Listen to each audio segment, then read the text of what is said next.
Kwa niaba ya Mahakama ya Tanzania nawasilisha salamu za pole na faraja kwa watoto wa marehemu, ndugu, jamaa na wajukuu wote, majirani, marafiki.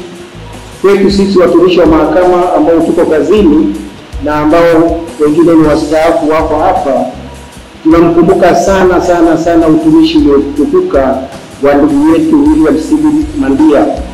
Amefanya kazi yake kwa uaminifu mkubwa, weledi, na amekuwa na msaada mkubwa kwa watumishi wenzake. Namkumbuka yeye alikuwa ni mtu ambaye alinipokea, akanipa zile taratibu za mahakama ya rufani ambazo huwezi kukuta zimeandikwa kokote. Kwa hiyo mnaweza kuona ni mtu wa aina gani. Alikuwa ni mtu mnyenyekevu sana, na siku zote alikuwa anapenda kuwasaidia watu wengine. Mheshimiwa Jaji William Stephen Mandia, na Bwana ametoa, jina la Bwana lihimidiwe. Amen.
Penda tabasamu, tutaona